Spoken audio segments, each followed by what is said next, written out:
Fred, before we dig into some management practices and recs that you all have seen over the years, what are just some biggest strengths and weaknesses of a soybean plant compared to corn in terms of just photosynthetic capacity, stress tolerance? What are some advantages, disadvantages?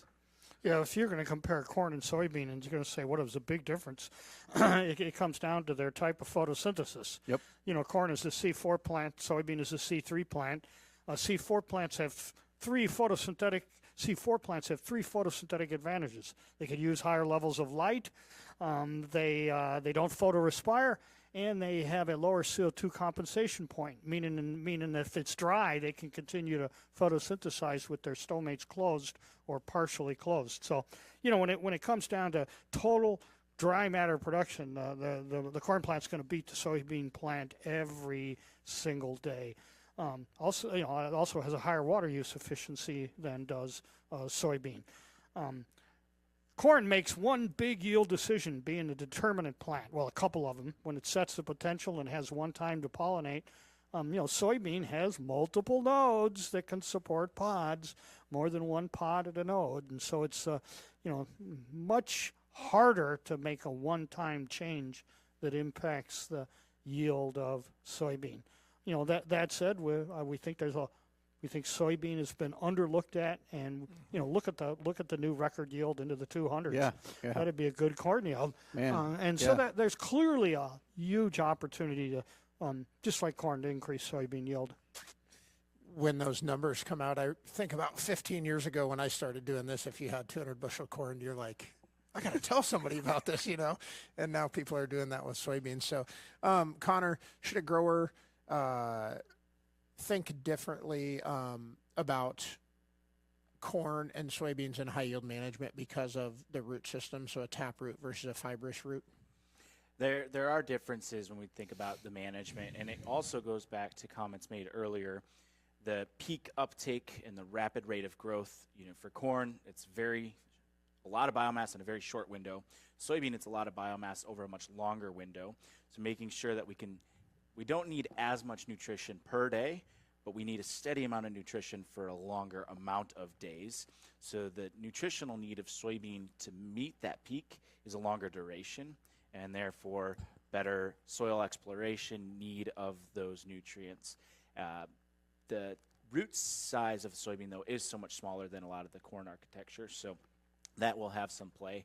And I think there's huge differences thinking on how and when the nutrients come up is the main priority. Corn, can we time it right before that peak uptake? And maybe it's a one-time deal, but soybean, I think it's going to be more season-long nutritional. It's a lot tricky. You look at some of those nutrient uptake curves. It's a lot of later and reproductive stages. Whereas corn, you got some 50-50, some early in vegetative growth, V6, V8. It gets pretty tricky, but it's always good conversation. I'm curious to see where we go in these high yield, high management scenarios with soybeans, because I think we got a lot to learn. These guys, when we've gotten the opportunity to talk to the high yield corn growers, it's often they have just great intuition around a moment in time, like you're talking about. Okay, I need to understand these couple of metrics and then make sure I hit it at the exact right time.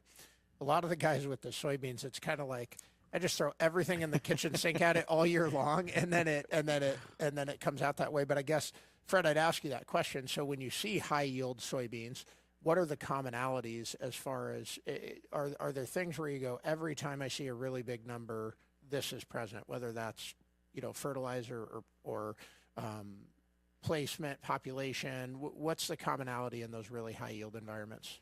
Yeah, so Sean, I can tell you, if you got a soybean yield, a really high soybean yield, where I'm going to see it is at the top of the plant.